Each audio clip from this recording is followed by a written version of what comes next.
Good evening.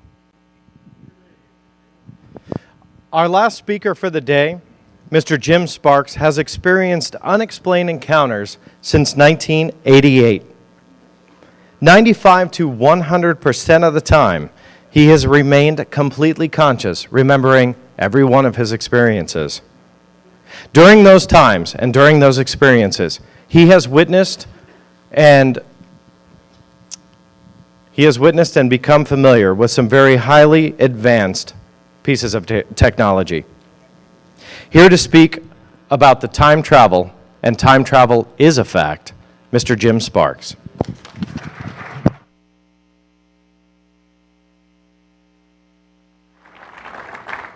Hey, can everybody hear me all right? Can you hear me? Okay, let me know if it gets duller. Hello everybody, it's great to be here. And I'm not too sure how many amongst you are very familiar with the Jim Sparks story. But to fill you in at first, I've had abduction experiences for the last 23 years. Prior to 1988, I had absolutely no interest in the phenomena whatsoever. Sure, I thought UFOs were neat and things like that, but that's about as far as it went. And abruptly and out of nowhere in late 1988, I started having my first experiences. I didn't know who they were. I didn't know what they were in those first few months. I didn't know they were demons, devils, aliens. I couldn't tell one from the other. I didn't want anything to do with it. They had me paralyzed. I was always in the same room, sitting in front of the same table, and they conducted medical procedures, wouldn't tell me who they were, why they were there. I could yell, I could scream, I could curse. I started loathing them, hating their guts. Better than 90% of the time, they were the extraterrestrials that dealt with me were commonly referred to as Grace, with the short little worker beans. I was forced to learn converting our letters and our numbers, block lettering, cursive writing into a symbolic form. I thought it was stupid. I didn't want to have anything to do with it. When I would get back, I've had well over 100 abductions, and the first 18 months were a living hell and a living nightmare. And there's a reason for all of this, because it's going to sound a little bit negative at first. It's because it's exactly what they are, and what they are exactly is non-human intelligent beings. Emphasis on non-human. They don't have the same social structure. They don't have the same social structure, and they don't have emotions as we do, and they're extremely difficult to be around or be with. What made me unique, and even in those early days, was they never took the memory away from me, as I've seen years later with most abductees. Usually they'll take the memory away, and when people get back, they either thought they had a nice experience, or a traumatizing experience, or fragmented memories. And this nightmare went on for approximately 6 years, but it started to improve as 1 year led into the other. I tried to run away from these guys. I fought them tooth and nail every time they wanted to do anything. I was on my own. Of course, I couldn't get anybody to believe it in those days. And so it was just not very good. But as time went on, it got better and better and better. And I started to see things and notice things and start taking things in, because I started seeing some purpose for what they were doing. Little did I know at the time, which I'm going to get into now, and that's going to lead into their technologies, and then we're going to talk about the distortion of time, which time is something that I believe they've mastered, and that's the travel in it all naturally. But anyway, as things went on, I started to learn that this extraterrestrial symbolic form that they crammed into me to learn was a way of getting a monstrous amount of data in a very short period of time. You could take 20 pages of text and take whatever time it takes to read it, and then they could flash a symbol in front of your face, and you would absorb that whole 20 pages within a split second. So there was some kind of mental exercise with this, with that. So that started easing me a little bit, like, man, this is going somewhere.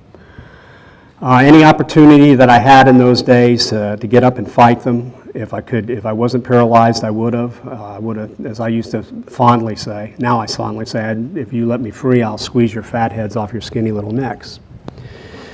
And yelling and screaming and cursing and making up cuss words all along the way. But things started getting better as,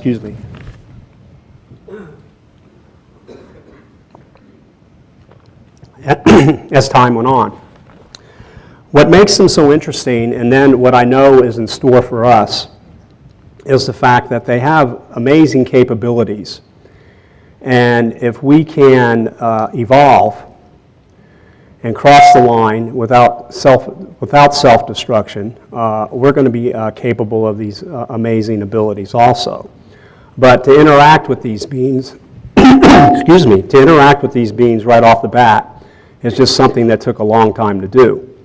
So along with sharing with you about the time travel aspect, I'm going to share with you why it's so difficult to be with them and what it would take from the years that I've learned how to be in that environment and get something out of it and make a connection. We're talking about beings that are 100% and completely telepathic. They do not speak. They have the ability to think and process information literally 100 times faster than we do. Whether these things be natural or whether they are technically enhanced, I tend to believe that they're technically enhanced because in a little while in this talk, I'm going to talk about time travelers who are near future time travelers. I call anything near future within 500 years. They're people, and they're interesting, and it'll be fun to share what they're about. So they got the thought-activated technology. And so if they think it, the technology operates. So now you're 100% telepathic. You can communicate and process information 100 times faster. You have technologies that are a marvel, that are way ahead of ours. Some are close. And they just think they're machines, and their machines do. They have the ability to manipulate matter, which I believe is one step towards time travel. And I'm going to point out some examples in the early years of how they manipulated matter and mass in a way that amazing things that can be done. And as I said, it leads to the time travel aspect. They can move into and use other dimensions. And over the years, I've learned that that is really so. It's not just a theory. There are other dimensions that occupy the same space and the same time that we are in, and there's entities that naturally live in these dimensions.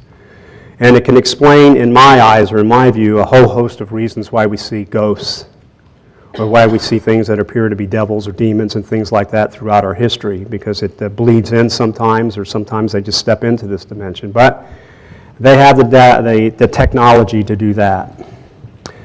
They can span the universe with little to no time passing. So almost instantaneously span the universe. And I'll tell you what, they just beat the dickens out of our thinking. I used to didn't understand what 500 years or 1,000 years or several thousand years ahead in technology would mean when someone said, well, they may be thousands of years ahead. But I'm not putting them on a pedestal and putting them in a godlike manner, because I don't claim to embrace alien culture, and I still have a strong and healthy skepticism about everything they are. And I always make my points in that manner, hard, firm, and strong. But I earned the right to interact that way, and it took many years. But they do have the ability to travel that fast. But what's interesting about them is they are just the best tricksters in the universe. They can pop in and out of our skies. They can put thoughts in your head and make you believe they're benevolent or they're not benevolent. They can take the wisest minds on the planet and lead them to believe the technology is such when there's so many light years ahead, and the things that we care about they don't, and some of these things are pretty neat. Some of them are beyond my understanding. But they can travel that way. And what I really would like to get out of them the most is these beings have conquered death. They don't have to die. They figured it out.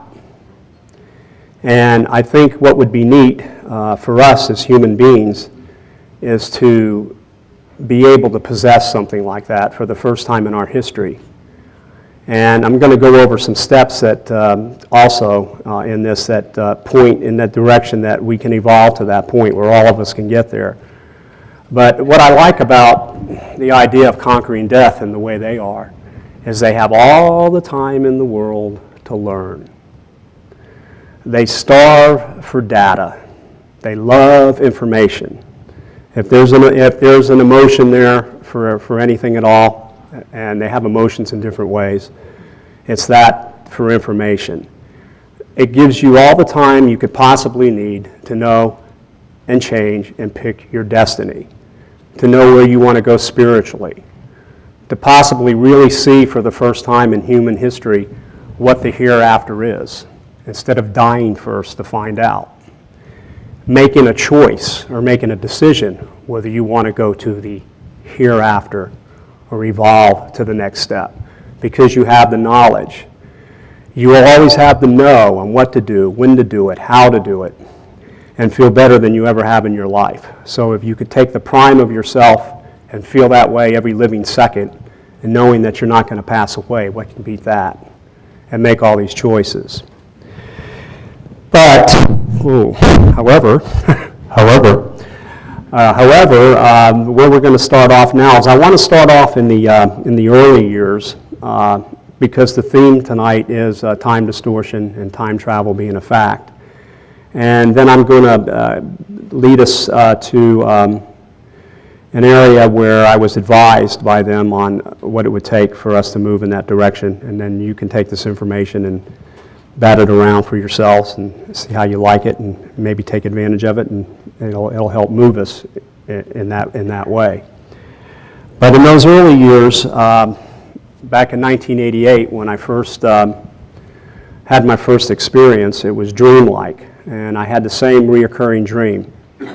It went the same way. Someone or some things were escorting me out of my bedroom in the middle of the night, down the hallway, into the guest room, and then we would approach the window, and the window had glass, naturally, a frame, a screen, blinds, and a drape, and we would walk through it.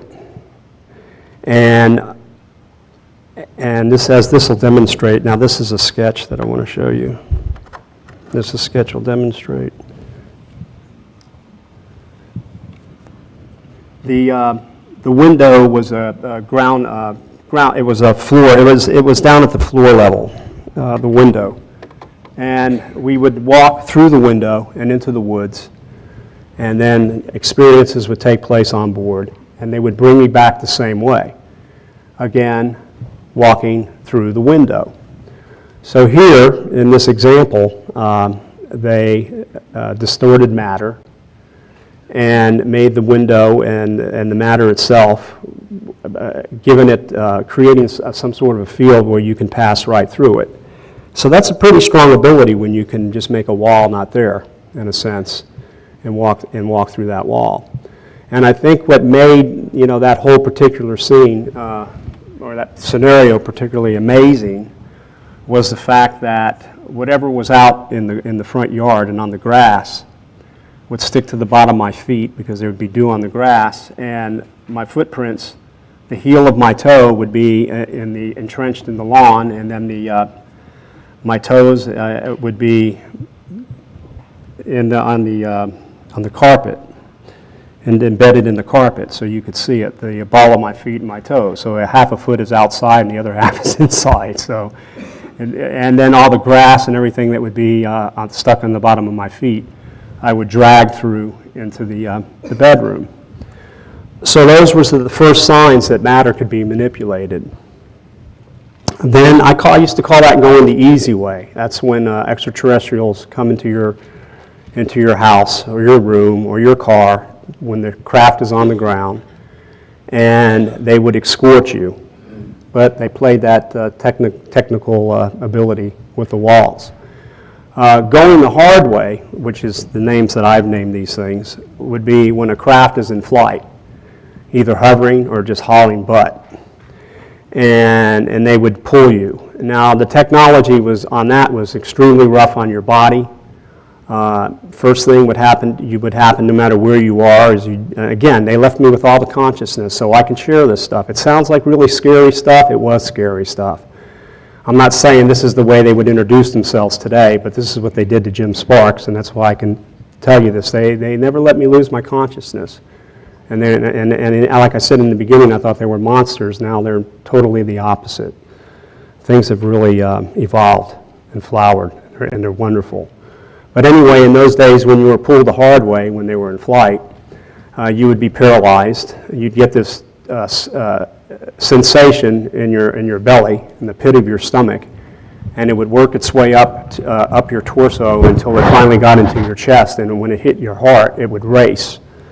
It seemed like 1,000 miles an hour. And then you would black out, but you would still be conscious. Your eyes would close, everything would be black. And then you would hear this whipping, whirling sound, horrifically loud inside your head, and then you would get this sensation of acceleration, not going up, but going like you're being pulled down, like 100 times faster than a roller coaster on its first drop. And then you would black out, and you would be there. Okay, the point behind going into this technology is the fact that when you moved from point A to point B, from home or a car on board, a technology was used to obviously pull you through the roof. Again, we have a distortion of matter.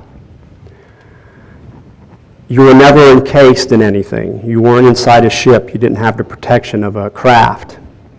So somehow you could still breathe and you were still alive when you went from point A to point B, or you yourself are transformed to get to point B. Again, another distortion of mass. And so going these two methods is a first sign that they can manipulate matter, and what I'm going over with you this evening. So that's the easy way, and that's the hard way. As I said, there's no protection.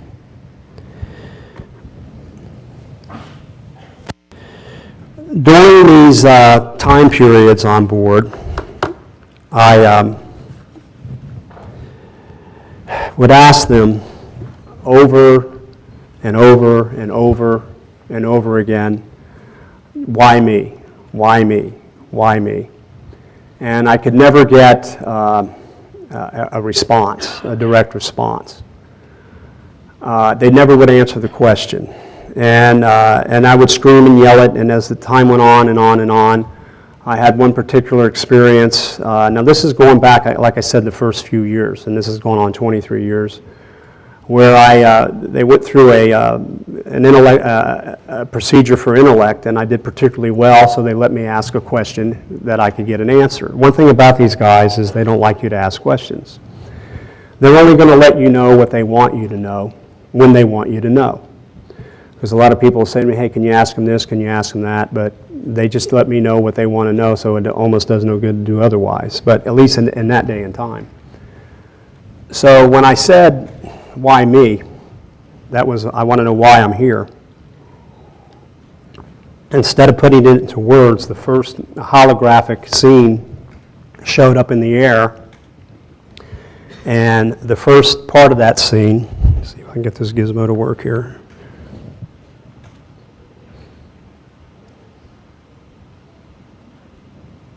There it is. And the first part of that scene, the first scene I mean, holographic scene, was a World War II scene. And I saw a family member of mine, or what appeared to be a family member of mine because I recognized my face right over here.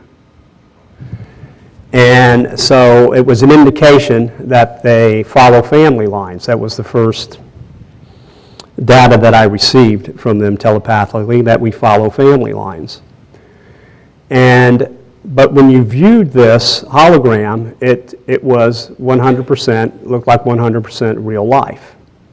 And I saw someone that looked like a part of me because it had my facial features. And I knew that that was coming from that time period. And you got a sense about you knowing that it wasn't just a movie being made, but they actually went back to that time period and took these holograms so you could see it. And then the next one that came up was, I would say, somewhere around the 15th century. And it was a community on a mountain, a village on a mountainside, and it was a farming village, and it could have been a fishing village too because at the bottom was a sea, and it could have been Sicily because my father's side is from Sicily. That's pretty much the impression I got on that. And then I saw these two people, humble-looking people, in the farmland, in the field, farming, harvesting. And then one of those people looked like me. And then when the next scene came up, that scene disappeared. It was a scene of, I would say, around the 8th century, anywhere from the 8th to the 9th century, and this one was kind of funny. Because it showed someone that looked like me again, sitting with 3 other guys, and we're in that, Dark Ages, medieval type clothes. I had this stupid hat on that was kind of pointed like a leather hat, and we had the large mugs, and we were obviously blitzed. And I'm watching this thing just to see this thing in real life just appear before your eyes, and I'm watching this silly cap that kept falling in front of my face, and the rest of them were laughing at me, and I would get it back because obviously I was lit, and it kept falling back. I was trying to drink the beer. So we're still messing with time in a way, but it's going to get neat here. So the next scene, which I believe I have here, should be the next one. Oops, that jumped too far.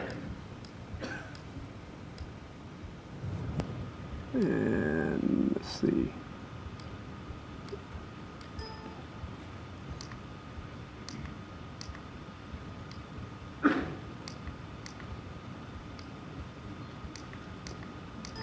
Oh, all right, well, the next scene, I'll just have to describe it. The next scene was a scene of Rome. And it looked like the Roman Senate. And there were 2 people. One was holding a scroll, and they were debating a political issue.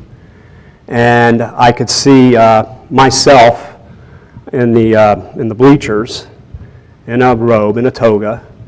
And again, there I could see my face. Now this is when I really got really mad at them. Because the next scene was this. They looked like half ape, half human. They were foraging for food. And then the telepathic message to me was that we manipulated these evolving creatures with our genes to make humans, you, Homo sapiens sapien, what you are today. And I yelled and I screamed and I told them they were full of everything under the sun, but even though I knew it was true. So again, now we have the distortion of matter, and then we have here the taken back thousands of years, untold, maybe 100,000, 200,000 years, their ability to go back in time and show these things. So another distortion of time in these events was very interesting situation, and this one I lived out in my face to face with myself. This happened about 8 years ago, and this one was extreme, and this one made me a believer that their time travel is a fact. I was laying on my sofa, and I was watching television. And as I was watching TV, I decided to get up from the sofa and go into the kitchen to get a snack. So I got up. There's a reason for me going into this detail. I got up from the sofa and I walked across the living room, and I had an aquarium on a counter, like an island counter, and I stopped and I looked at the fish for a little while, and I went around the aquarium into the kitchen. I opened the refrigerator door, the light came on, and I tinkered around in there, took a drink of Coca-Cola, took a bite of some ham or something, and I shut the refrigerator door. And then I came back, and I walked back to the sofa, and I laid myself back on the sofa like this to watch TV. And that going the hard way situation started. I started hearing that whipping, whirling sound in my head, that energy in my stomach coming up to my heart, knowing now that I'm going to get pulled. And they took me on board, and they went through a couple of hours of procedures, and then they brought me back. And I found myself back on the sofa in the same position. The only problem was, and this was the real eye-opener, they brought me back about 2 or 3 minutes before I left. So amazing point one was a couple of hours went by there, and here I am back 2 or 3 minutes before I left. How did I know I was back 2 to 3 minutes before I left? Because I saw me standing in front of me with its back facing me. It scared the holy gaga out of me. Walking towards the kitchen, and I kept my mouth shut, and I was shaking, and I was scared, and I was watching myself in solid form, looking at the fish. Going into the kitchen, I heard the refrigerator door open so I can hear the physical aspects of it. The light came on, and I'm watching myself tinker in the refrigerator, getting something to drink, just like what had happened, as I had done it. And then the refrigerator door shut, and me, the other me, started coming back. And that's when my heart started racing almost out of my mouth, because I was wondering, what would me do if me saw me? And what would this me do? And interestingly enough, as I came back around the aquarium and I started heading back to the sofa, that me didn't see me. I could see myself, but my other self could not see me. And then I got even more scared as this other self started walking towards the sofa, because I was afraid he was going to squash me and lay on me. And I didn't want me to do that. However, when the other self from the past, so you might as well say I traveled back in time. When the other self from the past came within a couple of feet of me on the sofa, it started to fade away as it came in. So these experiences were wild, but they were technology, and I knew it was. And I later learned that none of these things were happening by accident in these 23 years. There was a purpose for all of this stuff. I smoke cigarettes. To give you another example of their technology, how they can save the planet once we can loosen it, and I'll go over that in a second, and then it'll bring us back to time. I'm a smoker. I never asked them to do me any favors. Okay, so I'll start right there. I find myself in an experience, and it's a medical procedure, and I become conscious in the middle of this procedure. And I find myself on a journey, and I smell this horrendous saliva. I'm paralyzed, I can't move, but I could see, and I'm at an angle where I'm laying on my sideways on it, and I could see, but I smell this awful smell of saliva. And I could see this square box-looking thing, like on a shelf, and I don't know what's going on. I just know it's a medical thing. I've been through it before. They've extracted semen. They do the anal probes. They do everything that's so much fun. And this was some other thing they were doing, because now as the years went by, in those first 6 years, even though I still hated their guts in that time period, I would see what they were doing, and I didn't understand it, and I blacked out. That was the end of that. And when I regained consciousness, I found myself, this is one of the first times they set me free from being paralyzed. I found myself in that room over that 6-year period of time, not paralyzed. Now, it took 6 years to get to this point, and I'm standing in the room that they've had me paralyzed, sitting on this bench and a screen in front of it, and a teaching machine. The teaching machine was artificial intelligence, and it would combine with your mind and your body and your soul, and it would teach you things. And it was a fascinating machine. Any scientist would give its eyes tooth to have something like this. It was a phenomenal machine. At the time, I still didn't like it, but I was free for one of the first times ever in those years. I was standing and leaning on the table.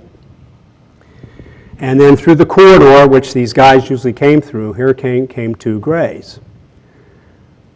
Amazingly enough, I didn't run after them and try to kill them. I didn't try to tear the ship up along the way to see if I can get into the engine room or anything like, a movie. And they came into the room, and they were holding one was holding a black box. And so they walked over to me as they walk, kind of funny. And I'm looking at their face, and I look down, and I look at their eyes, and I look down because I don't like to stare into their eyes because they absorb you. And I was still a little bit feisty when I responded to them. And they took the black box, and they put it on the table, and they pushed it towards me with their bony fingers, and then backed away from it. And I said, "What the hell's that?" And they go, "It's a gift. It's a gift for you." I said, "What the hell kind of gift is this?" It's a gift for you. Do with it as you will. Again, there's a reason for all these little things, not just to gift me, but again, it's over the years. This was kind of neat, but at the time I was still quite apprehensive. So they walk out of the room, and they leave me there by myself, and I go over to this box that's on the table, and I don't want to touch it, I'm afraid. Is it going to electroshock me? Is it the big joke now? Right? Is it going to make a noise? Maybe they have a sense of humor. By the way, they do, and I wish I had time in this talk right now. They have a cynical sense of humor. It's pretty funny. If there's time, I might say some of the things they do, but over time. But this was years of BS, years of not letting me know who they were, why they were there, what the reason was. But as I said, as these things evolved, I started seeing a bigger picture, and I can sit here and tell you these things today. Some of these things may be hard to swallow, I understand. I respect you just the same. I have no problem with that. And when I came forward years ago, oops, wait, I think I went, screensaver. When I came out years ago, I knew that if I had tomatoes and rotten eggs thrown at me, I would just have to accept it. For those of you who can use this information, let it be with you. Anyway, so I walked up to the box, and I finally touched it, and it didn't hurt me. And I picked the box up, and I was turning it around, and it was perfectly square, about like that, and it was black, absorbent black. And I turned it, I couldn't see no lid, so I shook it, and I couldn't hear anything. And then I tried to pull it apart, and I was trying really hard like this, and I was trying really hard like that, and then I took it, these wireless mics are great. I took it and I put it between my feet. I was trying to pull it apart like this, and it wouldn't work, and then I took the thing, and I was going over the table, and I was going to go break it. And I stopped, because just as I was going like that, the voice, the telepathic voice said, "You didn't try to open it gently." I said, "Oh yeah, okay." So I grasped my hand over the top, and I just slightly pressured and pulled it open, and this horrific, horrible, most stinkingest smell came out of this box.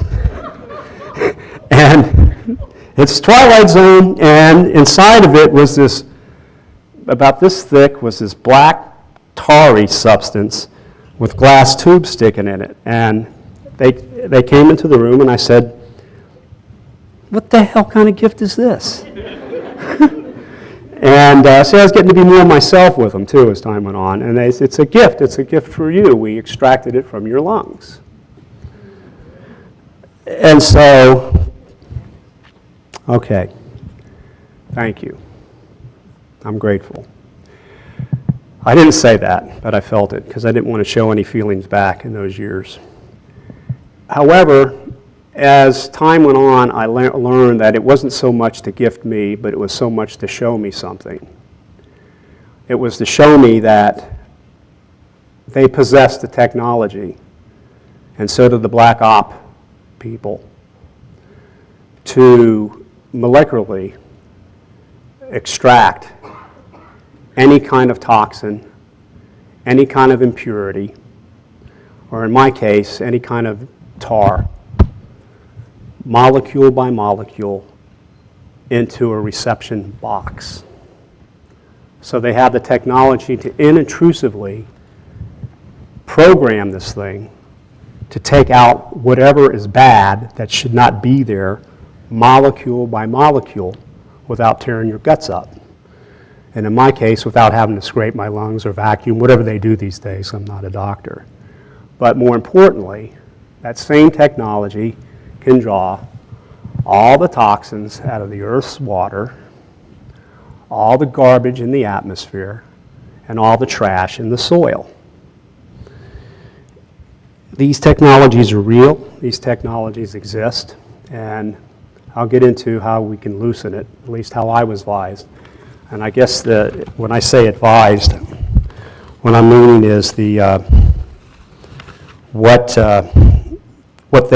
I was told, a way for disclosure to get this kind of stuff out, which I'll get into in a little while. So now we have, let me make sure my time is doing okay here. Now we have the ability to distort matter. Now we have what I know from personal experience to take you back in time. Now we have a technology that can remove what I just explained to you. And so, as I was saying, over the years, these things became more and more of an eye-opener to me. The ability to see a symbol and grasp 20, 40, 50 pages of text in just a matter of a split second. And all these amazing things that I know that in time can be ours.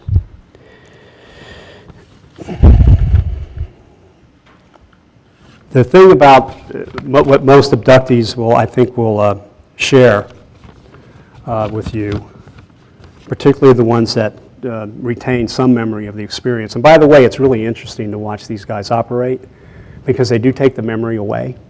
It's not nice. It doesn't hurt the people. But what I've learned over the years is because the experience itself gets in the way of what the message is that they get. And it's unified. It's a unified message. We'll come to a boiling point one day, I'm convinced, because of the mass abductions I experienced, and I'm going to get into that, because again, here's a time discrepancy thing, where these people will know exactly what took place and why and what they can do to bring us forward. And I'm solidly 100% convinced that any bona fide or any real abductee possesses this. Some of them are somewhat conscious of it. I think very few. I think I am. I'm certain that I am, but I say 95% recall. There's that 5% that I can't bring back, where it may be my part at that time, and we'll know what to do so we can evolve. But nonetheless, you know, there's a reason for them taking the memories away. And now what I'd like to do is go into a scenario where a mass abduction took place. And again, it's going to demonstrate, as I explain it to you, how, and things in perspective and how mass is relative in size, yet it can be small and big, and well, I'll make sense in a second. Right after that situation with the box, and many other things took place prior to my first mass abduction, which was phenomenal, which I'll share with you. They were conditioning me for all these years to behave myself properly. Maybe some of you would have caught on a lot quicker than I did. But they're scary. But after a while, they're not scary anymore. So anyway, and you know, like I said, they don't like questions. Just they'll tell you what they want you to know, and you just go along with it, and you're not brainwashed, and you see the reason for why they are the way they are. They're just leaps and bounds ahead of us. And it's hard for them to come across because they're not people. But they do have things about them that are people-like, and you cherish those moments when you see it. But anyway, so my involvement in mass abductions. I got pulled the hard way, and I found myself in a clearing in the woods on an overcast night, standing there over a pile of people who were obviously sleeping. They were in their night clothes. And some were moaning and groaning. There was a woman, a blonde-haired woman, I won't forget her. She was rocking back and forth on the ground because she didn't know where she was. She was scared, but they were either totally paralyzed or partially paralyzed, but they were immobilized. And there was one gentleman standing next to me, fully dressed. He could stand up, that was about it. And all he kept saying was, I was driving my car, I was driving my car. And the rest of them were in their night clothes. And then to the left of me was another pile of people. And then to the left of them was another pile of people, I'd say 12 to 15.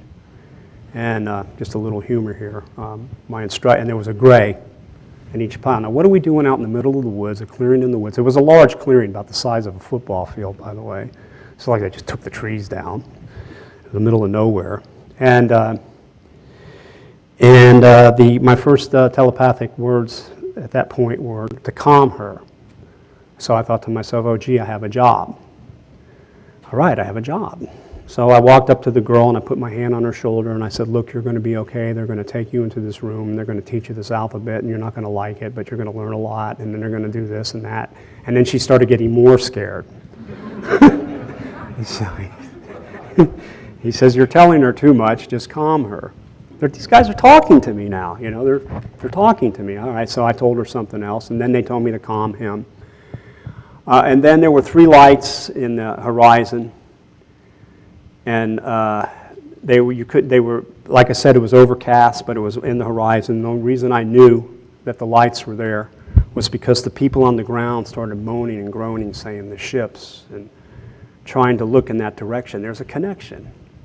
The crafts, they knew that. I didn't even know they were there. They knew even though they were blacked out or paralyzed, they came to moaning and groaning. They were connected. And one light came over the top of me, my pile. I'm just going to say it like kind of rudely. And one over that pile, and and the third light came over that pile. And for the first time, I saw a craft from the outside because it descended from the clouds. And I saw what I thought was like the most majestic, glorious sight of my entire living life. It was dome-shaped on the bottom. It had windows. I could see grays and human beings scurrying about, looking out the window. Now we've got military, now we've got civilian in there, and we've got grays in there. And looking through the window at us down there. And then the second craft descended. Well, then this light beam came out. It was a white, bright light with a hue of blue. The second craft descended from under the clouds, gorgeous sight. The third craft descended under the clouds, a gorgeous sight. And I just stepped forward and went, they're beautiful! they're beautiful. I couldn't reach out far enough. They're beautiful. I was so elated. I was this paralyzed jerk for all these years, and now I'm getting to come out here and see this stuff. And then I blacked out. I found myself in this corridor with the people I was with, and I'll speed it up a little bit. And they were standing up. They were still zombie-like. And they said, by the way, these crafts are only 30 to 50 feet across. This is where I'm going with this. And we're in a corridor that was already the width of that and the length of it about 3 times longer. And the next telepathic instructions were lead them. This is just one of a mass abduction where there's thousands upon thousands upon thousands of these, and I'll tell you why. It opened up to something the size of basketball gymnasium. And there were rows and rows and rows and rows and rows and rows and rows of little seats with something that looked like monitors in front of them, and my next instructions were seat them. I took them one at a time. I took the first one to the end. I sat this person down. I started to walk back, but I got curious. I kept looking around. The telepathic voice said, no, no, no, no, no, and I disobeyed and blacked out because I wanted to see what was going on more. When I came to, I was in front of my monitor. Now, the point here is that the room was literally 15 times. I'm not being a mathematician here, so I didn't. It's 30 times 15. I could be off here. Times the size of what you see. So again, now we have mass expanding, and then it's shrinking or expanding, the manipulation of matter. And when I came from this blackout, there must have been between 800 and 1,000 people sitting at these monitors. And we were hooked up. There was something either hooked to our calves or hooked to our arms. And I know what it was. It was to make us see the colors brighter, and there's a reason for it, and feel stronger emotions. Because these monitors, when they lit up, the most drop-dead gorgeous ocean that you had ever seen in your life from our past, before we were here. The most beautiful scene you ever seen. And you just went turquoise blue, and you could hear all the people in the room go, oh my God, or it's beautiful. And then that scene disappeared, and then it was a mountain scene, and it took your breath away, and then it was a forest scene, and it took your breath away, and it was one beautiful nature scene after the other, and all you could do was just be how fantastic it was before we were around. And then each scene started getting uglier. The beautiful sea. Now, the scenes were captured from a time and period that they could go back to. Now we have again, see, I'm backing up this time thing with you, because when I start talking about the human beings that I've seen, it'll make more sense instead of me coming up here, oh, by the way, I've met a time traveler. Okay, so as that went on, the scenes got uglier. There were dead and bloated fish on top of the water, bringing us to the current and into the future. The trees were diseased. The air was polluted, and one after the other, they got uglier and uglier and uglier. And then the telepathic message, as if on a PA for everybody, was, "You're killing your planet. Your planet is dying. You're killing your planet. Your planet is dying." All those people got an environmental lesson in one way, shape, or form that was suited for them. The memory was taken away for another time. This is something they do. And again, we got scenes from the past. We got scenes from the future. And we've got rooms that seem small and then large. Once you get inside it, they have the ability to do all these things. And now I'm going to get to the interesting part, which, if this isn't already interesting, which is our time travelers. Now, this took, here I am 23 years talking about this and all these upsetting things that I started with and how one thing led to another and how this has evolved. I'm in they do these things under our noses. They bring people back. that they've bred, that they've raised in other worlds, human beings, right from the embryo, semen and ova, and they bring them back in their 20s, and they bring them back in landing parties, right under our noses, dress them up for wherever they are, and they love to take these people to tourist areas where everybody kind of dresses up funny because they're from everywhere else. Large Disney World-like places. Anyway, how do you know a time traveler?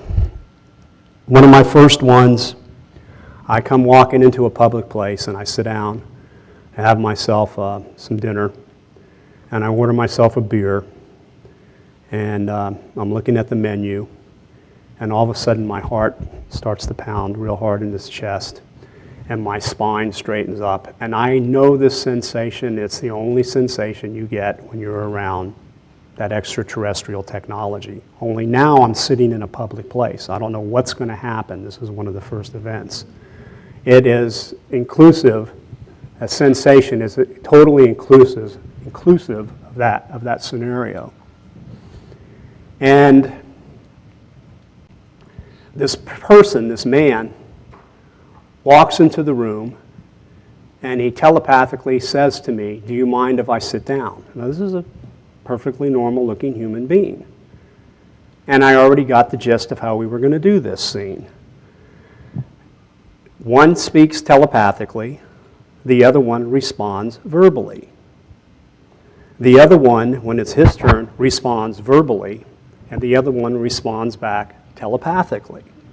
This is a human being, I'd say within 500 years, he's us. So now, if you can imagine a conversation, like, no one can understand what you're saying, right? It's always half the response is missing from one person or the other, right? It's kind of cool, right? But you both know what's going on. So I thought, hey, that's really neat right off the bat. And, you know, he sits down, and now I know how to behave. You don't ask questions, you don't reveal anything, you behave yourself, I mean, all these things come from conditioning after all these years. He's one of us now. From what exact time period, I don't know.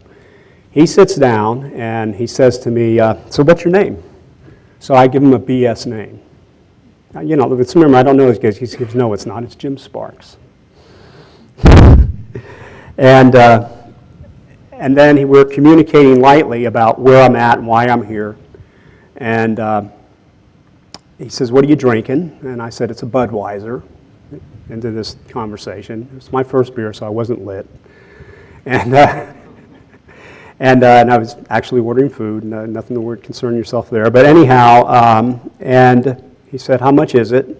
It's going a telepathic thing back and forth. I said, "They got a special tonight, it's $1.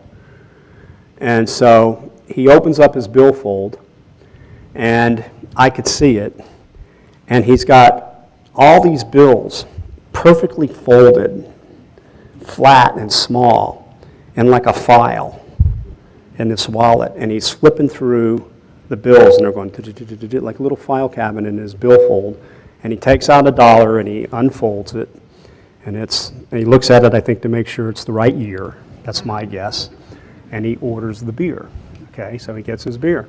And then he says to me, and this is where it gets really neat, he says, "Do you have can you get me a pen? Can you get me 2 pens and a sheet of paper?" And I said, "Yeah, sure." So I went up to the waitress and I asked for 2 pens and a regular sheet of paper. Now he's going to show me what near future people can do. So he takes 1 pen in one hand on the table from the left of the page, top of the page, and he takes his right hand to the bottom of the page, and he proceeds to write my first and last name with both hands at the same time while quoting and not looking at what he's doing. Tax code, United States tax code from the late 1800s to the present with the decimal points.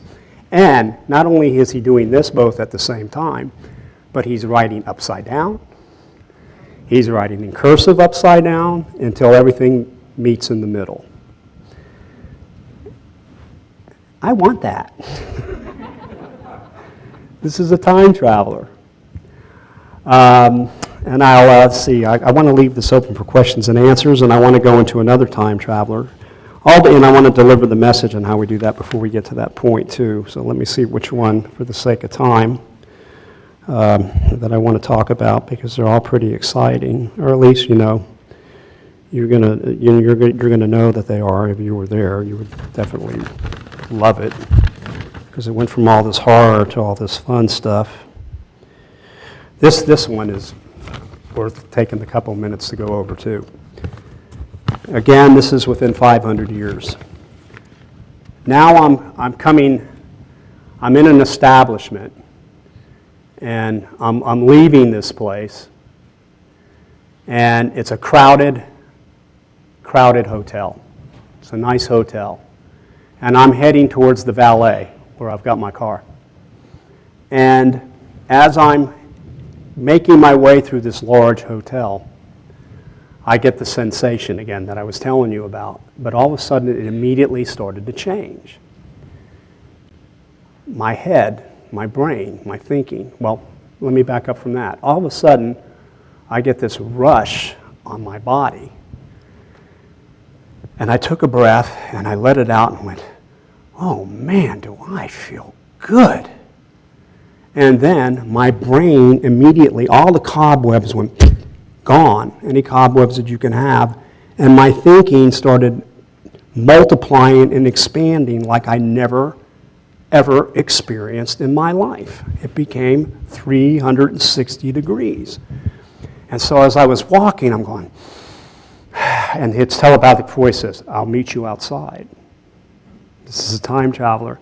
And as I'm walking, I'm going, oh yeah. And every breath that I took was like the best and the last and the first breath of air that your lungs can take in your entire life. And my mind felt so fine. And I understood everything.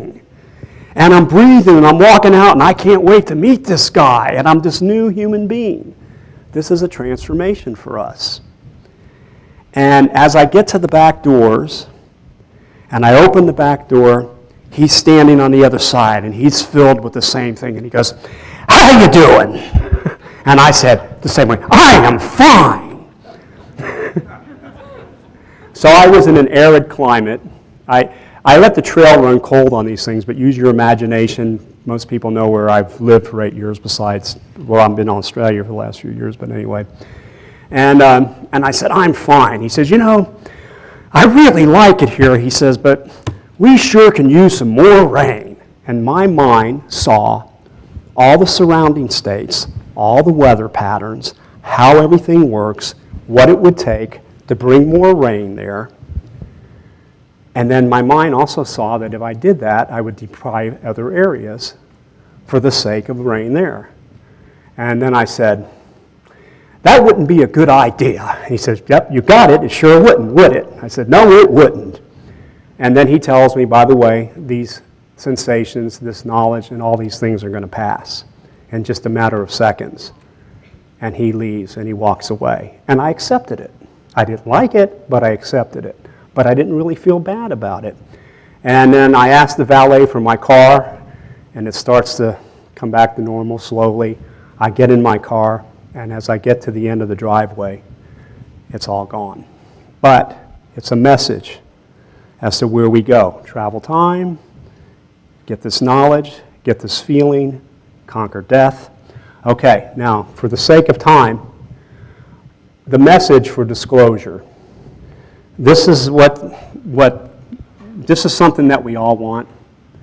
So I'm going to give you what they said to me to understand, a way of doing it, which is they claim that right around 60 years ago, they came to this planet after we were discharging nuclear weapons in hordes and met with leaders of the day and struck bargains, made deals, made treaties, contracts in a sense, for us to no longer use nuclear weapons. Don't build any more, don't make them any better, take them apart, get away from chemical and biological weapons, stressing on both of these things, and making arrangements for the Earth's environment in exchange for these super technologies. According to them, we turned around, I'm giving you the shortened version, we turned around and made money. Now I say we, the ones who had it, made money in weapons. And keeping this stuff secret to where we are up to this day with the black ops stuff, all the secret information that's there that we all know about in the UFO community and the researchers and what we study. What surprised me is that a lot of this is in human hands anyway.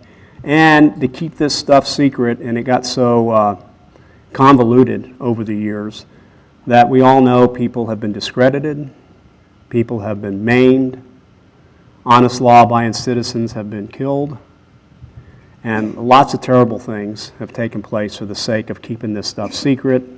The crap with the money and making the money, the crap with power, the crap. There's a growing majority, according to them, they said their hands had no play in any of these horrible things. According to them, there's only one way out for them, not for spiritual reasons, but for practical reasons.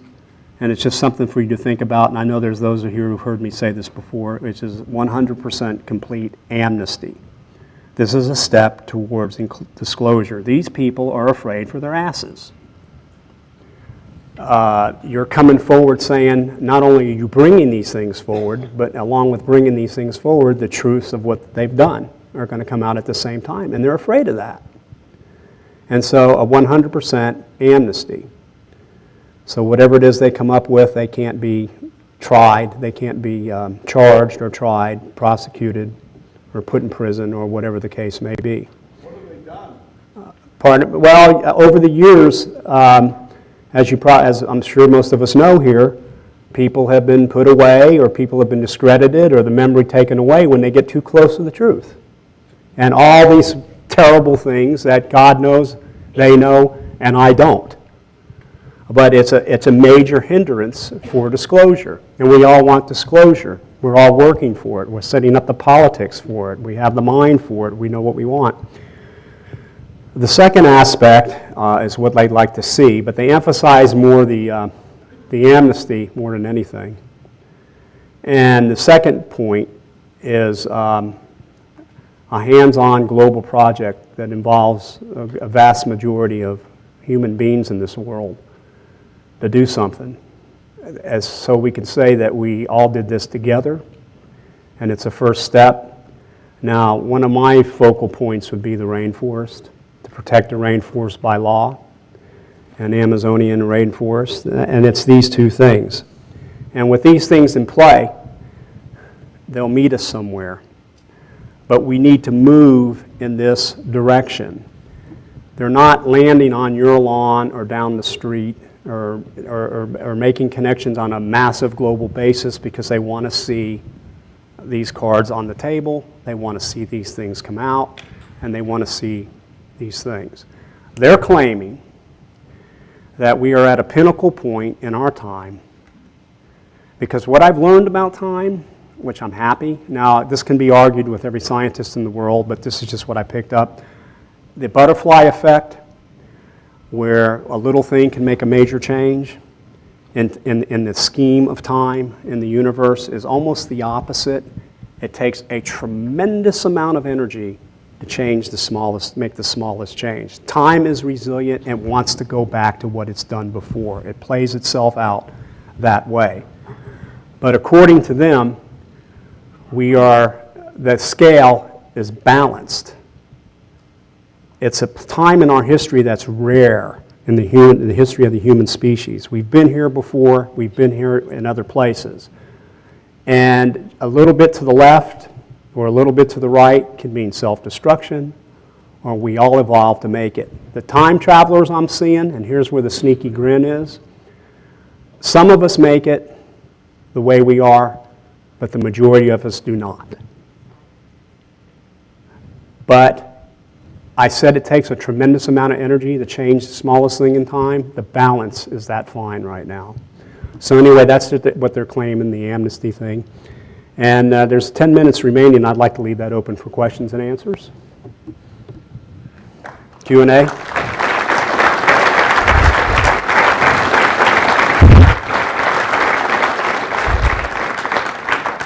So I think, yep, there we go. Hi. Hi, Jim. What do these beings say about their spirituality? You know, I wrestled with that for many years. And I define their spirituality as they reveal it to me, more so on the condition of our being, to evolve so we can join the galactic neighborhood, and spiritually, our environment and all the things that it houses. So do I hear them speak of a God? Do I hear them? No, and I think there's a reason they don't reveal that. Okay, so my sense of their spirituality is to see us evolve, but they're not going to give it to us. We've got to earn it because they've had enough trial and error to know that we've got to bring ourselves to a certain point before they can come out and help us any further. So I hope that answered your question. Okay. Okay.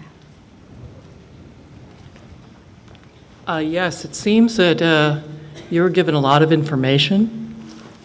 Were you being prepared for some event or some process or some future life? Also, are you coming out with a second book? I've got a second edition. Oh, by the way, I've got a few left. I'll be sitting out there for anybody that would like to pick it up. There's not too many left, but it's called The Keepers, and it documents everything that I'm talking about. It's a pretty neat book, and that's a second edition. So I'm in the process of writing. So I guess you can call it the second book since the second edition. The third one isn't it's the first edition. So I'm in the process of writing the third book. And as far as my part is concerned, I'm missioned to put through a bill if I can, because I feel the United States is strong enough to maintain an amnesty bill. And obviously this is something that's going to take rallying, this is something that's going to take time, this is something that's going to take money.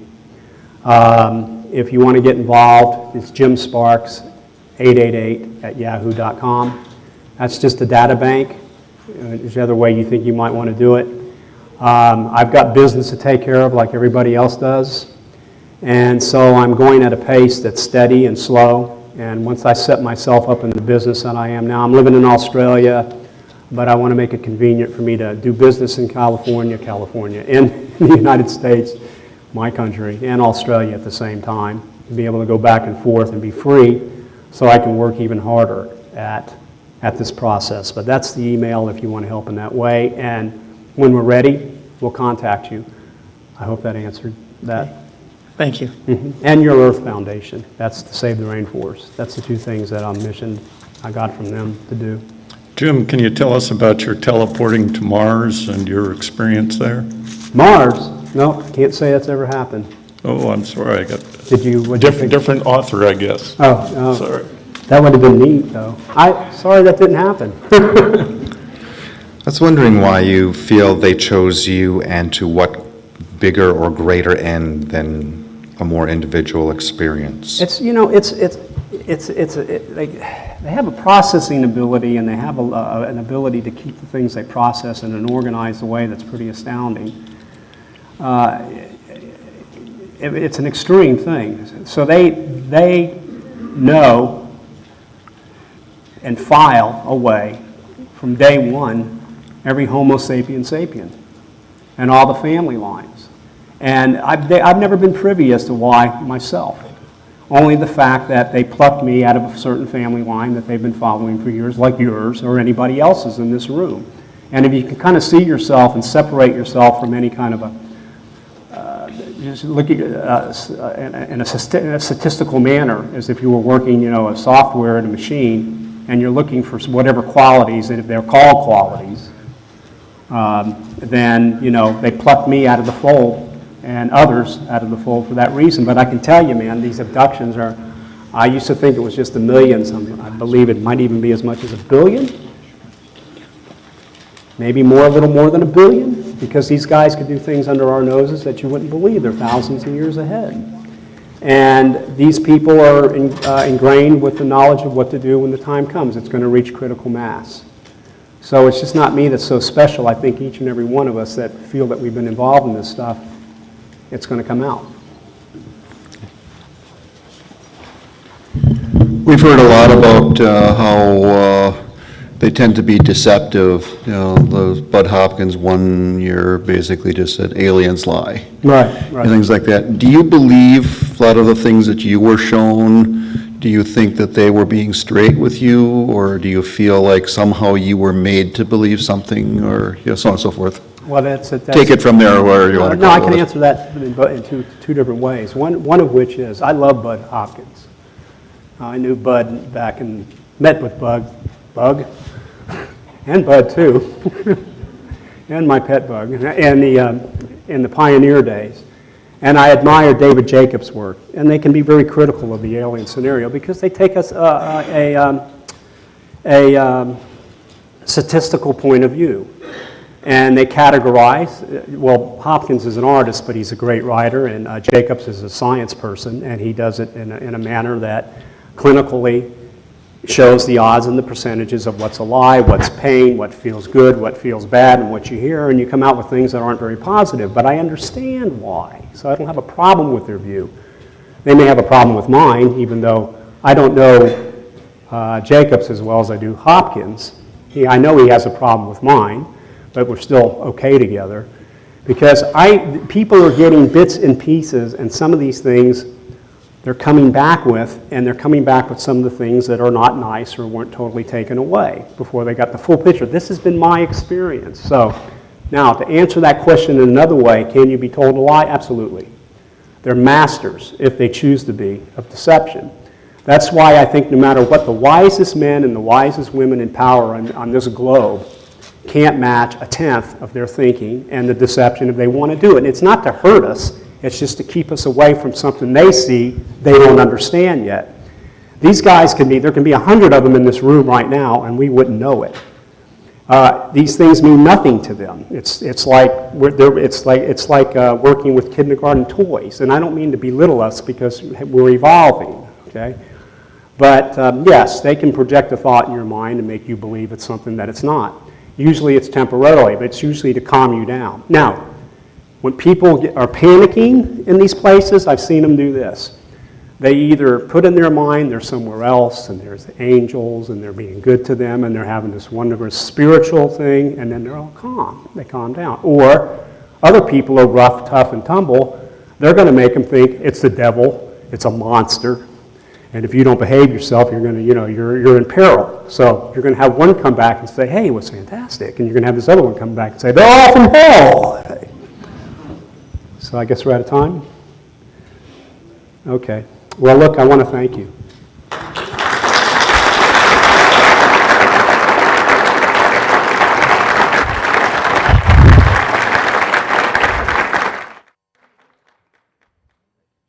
Okay, yeah, thanks for all your help, man. You're a real pro. When I say people are pro, thank you.